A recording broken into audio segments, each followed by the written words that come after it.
Welcome, folks. I am Jabby Kuwait, joined by Steph Sabra. What up, brah? What up? You okay? Normally you're like, hey. Hey. And then Chara Kirk, of course. Hello there. And Gone Berserk. We're watching Andor, Season 1, Episode 4. Thanks so much for joining us. If you're watching this on YouTube, you'll see a cut-down version of our reaction because we're only allowed to show you a limited amount of picture-in-picture. However, if you want to watch the whole thing with us, uncut, uninterrupted, head over to our Patreon page, patreon.com/JabbyKuwait, or become a member of this channel to watch the whole thing with us, but you will need your own Disney Plus subscription, so you can open up each episode in an adjacent window to our reaction, and it'll be like you're watching with 3 of your favorite pals from the internet. Now, if you're watching this on Patreon or memberships already, thanks so much for supporting us here. If you're watching this on YouTube, please hit the subscribe button, bell icon, all notifications, and pretty please vote this up. Let YouTube know you're enjoying what you're watching. Let's get into this. Here we go. And Chara Kirk holding back a burp. A check. I have been this entire time.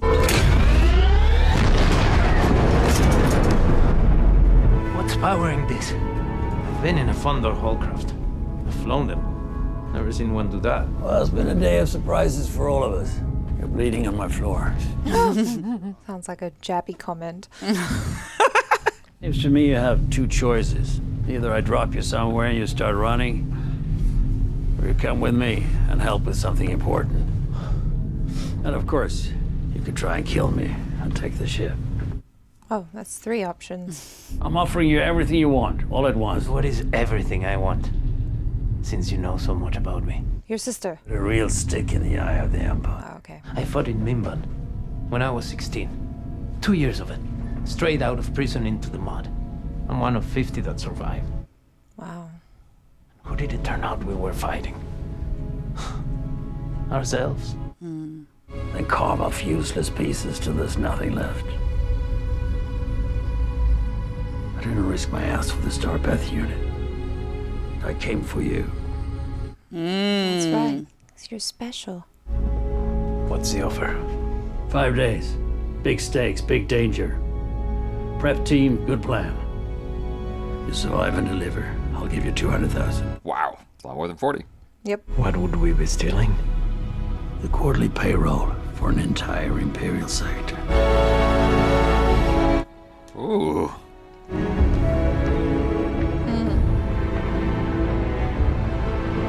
Love the sharp tailoring of the Imperial. Trouble meaning what? Several dead, property damage, interruption of service. A stolen Imperial Starpath unit was recovered at the scene. Oh. There's an increase in construction shipments going to Scarif, sir.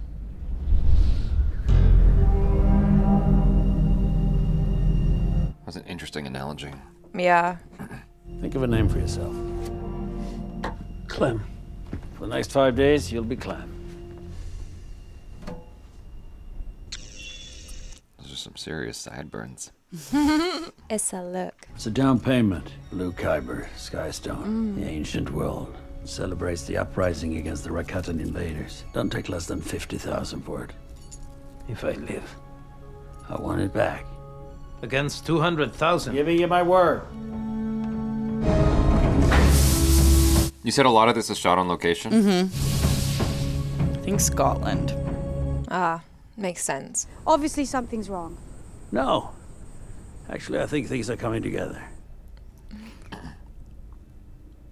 She's mad already. She's like, no. It's like watching your parents Nice fight. thing about fleeing. Oh, Ah! don't even think about it. You step up, you lead, you cancel the mission. And if he's the problem? This has to be a win, Val. Yes. Clem! I'm surprised you heard his name. Yeah. Especially after he shouted at her. That would scare me. Like, please, Skarsgård. It took the combined ingredients of idiocy, ineptitude, and total disengagement for this farce to have reached the full apex of incredulous disaster. Seriously? You've rung the final bell on corporate independence. As of this morning, the Milana system is under permanent Imperial authority. Congratulations on that. Wow. Yeah, he warned you. Y'all were on vacation and then you just messed it up. Yeah. And now you're properly under surveillance and shit. Well done. Well done. You were warned against this. It was cushy. He does deserve a punch in the face, Steph. So cushy. 7 against the garrison! Save your wind! This is a long walk. Get down, tuck in!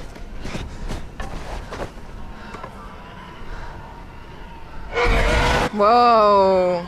Whoa. They won't be back today. Come on.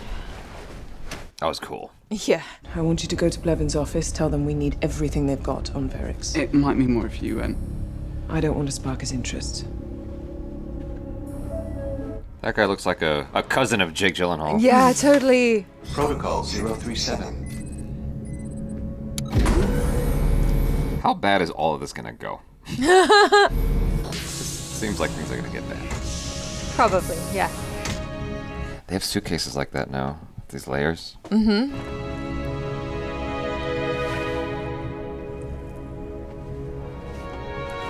It's got a nice ring light, though. Oh. For a second there, I thought he was gonna pull a face off and just be like, or like a Mission Impossible. That's what I do at the sushi restaurants when they give me the towel. Just,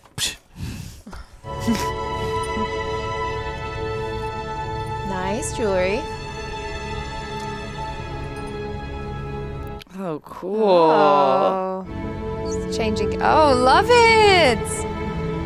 That's sick. That's nice. come Wow. to find out, he's just a theater major. He teaches in acting class. Exactly. Nothing special. There used to be hundreds of settlements up here. He's probably connected to Mon Mothma. You might want to steady the ladder before you start climbing. I'm not looking for career advice. You fall alone. Are you denying my request? For the second time today. Fine. I'll take it to Major Partagas. Don't look down. What does that mean, don't look down? On the ladder. Oh. And she wasn't kidding. It's a long walk. What's she doing?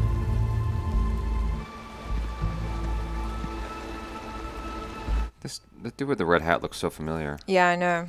I'm like trying to place him as well. Cinta, feed him. And then take a look at his arm. Vel. The posts on the corral are down again. Now, unless you two want to be chasing animals all day, I'd get out there now. We'll work Clem into the program at drill.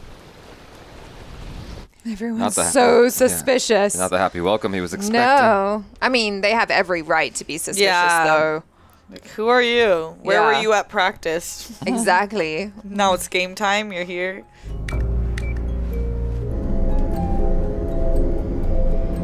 Couldn't leave well enough alone, could ya? What's on his mind? I can't tell what he's thinking. As if he's just sad about... Yeah, he's kind of hard the to result. read. Because he always has like a slightly constipated look on his face. It's okay, I shouldn't have eaten those meats. I think he's just like lost and wants purpose. Don't we all? Yeah. Join Oprah's book club. Oh, now there is... now it's clear. Yep. Oh, okay. Weird. I thought she was going to do like the Asian What are you thing. staring at? Why are you such a failure? Do you think maybe she's sick? You think what makes you think she's sick? Maybe because maybe his ambitions are high so he can get money to cover her. I don't know, like... You can feel it, and we can use the hand, but this late in the game. As opposed to You when? trust him with our lives? That's my call to make. He's committed. I'm feeling that. Oh, he's the only one that's supporting him. When it comes down to it, that's all I need to know. Vel. I trust him. Okay? All right? Don't let them down. Senator Mon Mothma's here. Yeah. New driver. Baddie. Let's go. They're watching me now. They're watching everyone. This is different. They're everywhere. I feel under siege. I found someone I think can help me. To bring you into the circle? No. I know what I'm asking. No. You think I haven't thought this through? I'd be the first one to fall. Why don't you take this on loan? May I? If your husband doesn't love it, I'll be glad to take it back. It's a daring choice. But I trust you'll have the courage to turn back if it should be a bit much. Whoa, that car is sick. Yeah. I like all this espionage stuff. Me too.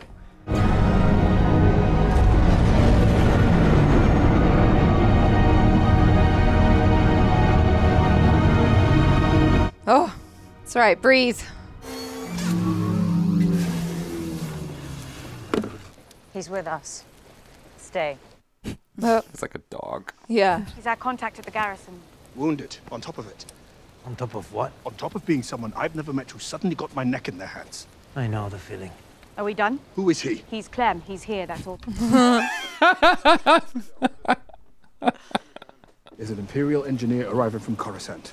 We've been mapping the old trail for him, but that'll stop tomorrow. I'm pushing all our attention toward the lowlands. How long do we have you? Got a midnight inspection. Let's get going. The costume design is I know. so cool. And the furnishing and everything. I'm just like, dang. I like this aesthetic. Yeah. It's so clean. Dinner for the governor. What governor? My regimental mate, that governor. That's tonight. It's like very Japanese notes in there. You shouldn't have invited them without making sure I was aware. Well, it's a bit late to cancel, but at your pleasure. Don't seat them near me. Oh, I've taken care of that. You're at the boring end of the table. These people... There's rumour you bought me a present. It's going back. Must everything be boring and sad? Ugh. Garrison, observation tower, sentry defenses, all to protect this runway opening here. I'll do it. It's fragile, that piece. The box freighter? It's not really flying, but yeah. This room, behind the flight deck, that's a vault. Taking crates of payroll from that room, loading the freighter, and escaping out of the runway tunnel. Obviously, it's not to scale. Escaping? In a Rona? Yeah. It's a suicide run. Once every 3 years, for as long as anyone can remember, the Eldanis gather in this valley for a celestial event they call Mak'ani Bredani. Imagine 50 meteor showers all at once, but like a curtain being pulled across the sky. From the ground, it's a thing of beauty. In the sky, it's chaos. They won't know where we came from, and if we can beat the clock, we'll be gone before they even know what happened. Speak. You came to us from enforcement. Yes, sir. Here, we act on vetted and verified information. Alert me when this materializes into something more definite. Until then, confine future activities to your sectors. Thank you, Lieutenant. Face, smug Yeah. face. He is, I'm sure, a challenge to work with. His quarterly reports, however, are in, and yours are not, and here we are spending your valuable time with this issue. Issue. So PR.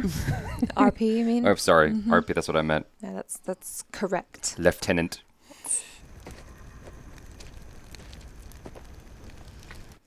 As soon as I saw him, I thought Mouse from The Matrix. Yeah, he's totally giving off mouse vibes. That's the Rono freighter specs and the console layout.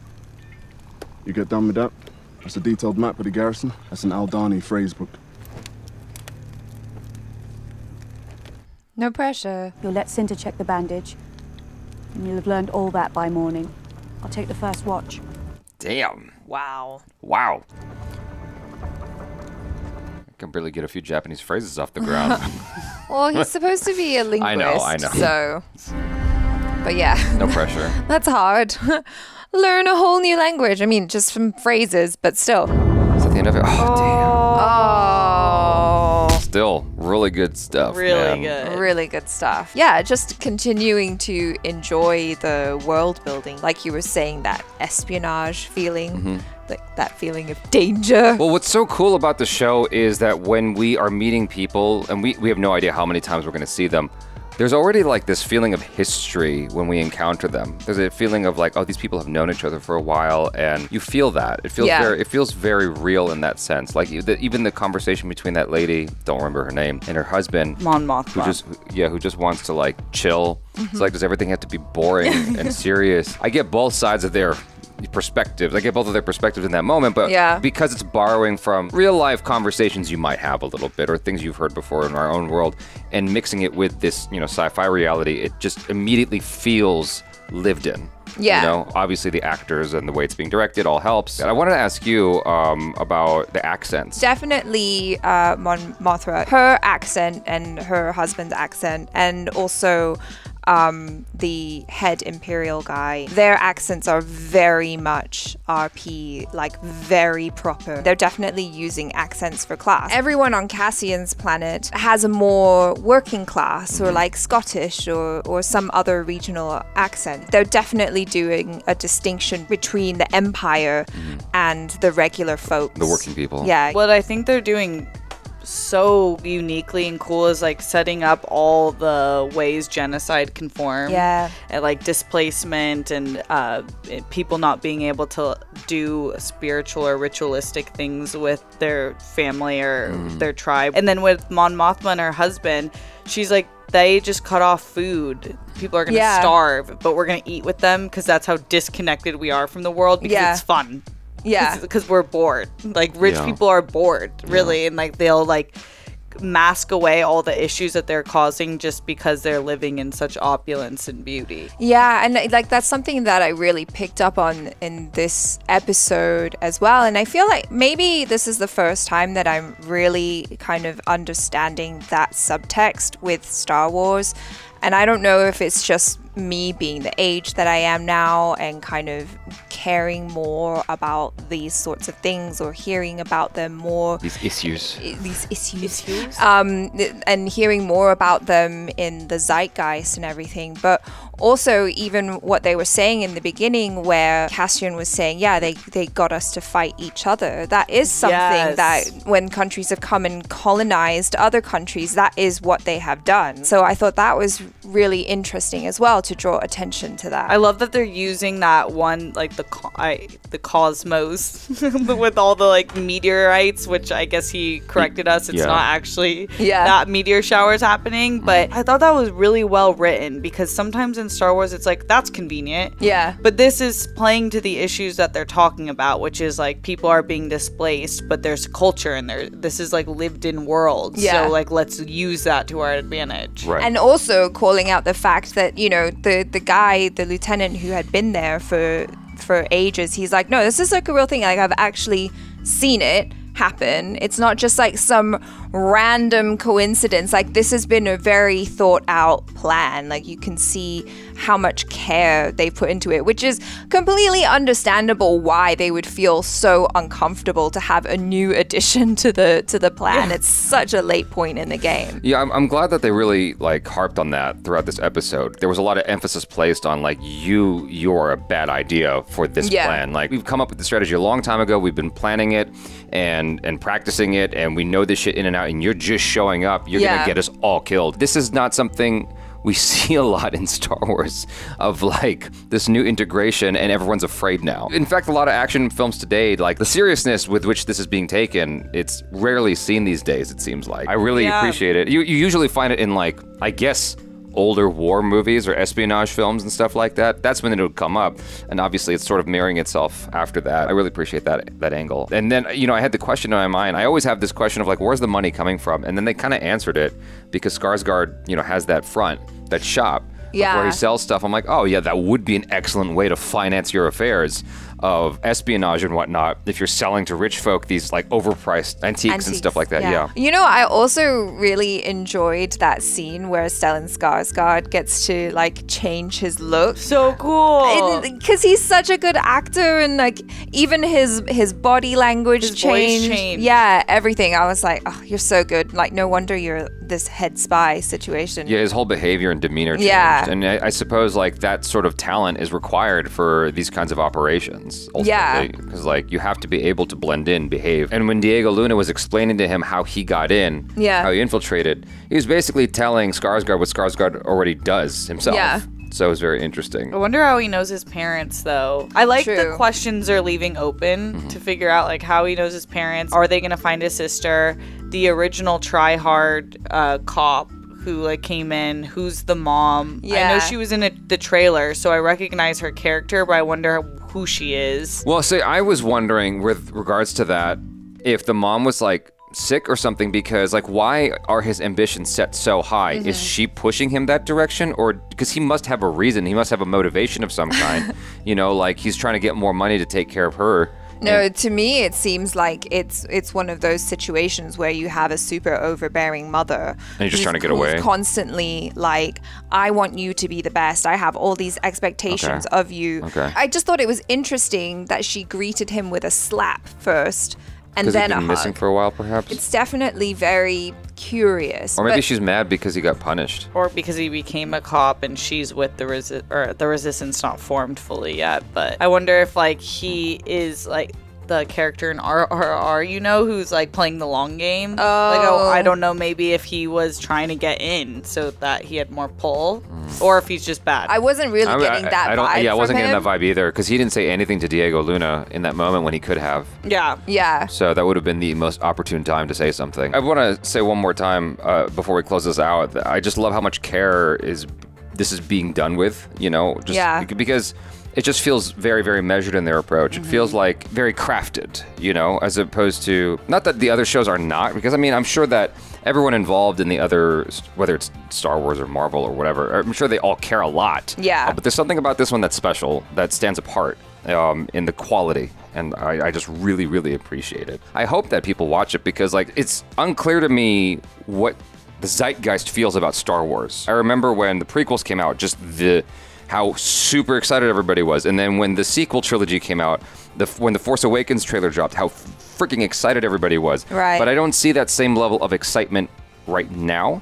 Not saying there isn't Star Wars love, obviously it's right here. But it's just, I really, really hope people watch this, because it really stands apart.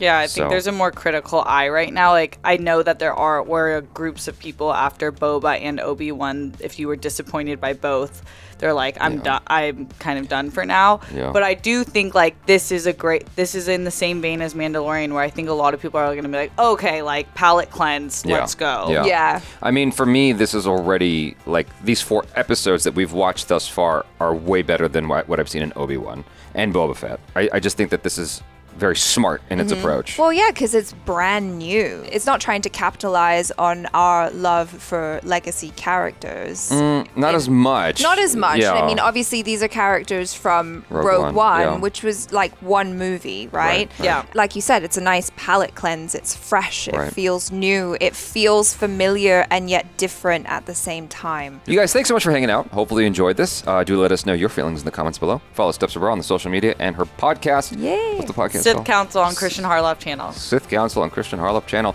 Subscribe if you haven't already. Hit that bell icon. Please all notifications. Vote this up. I'm Jabby Coy. This is Steph's Abroad. And Achara Kirk. peace out.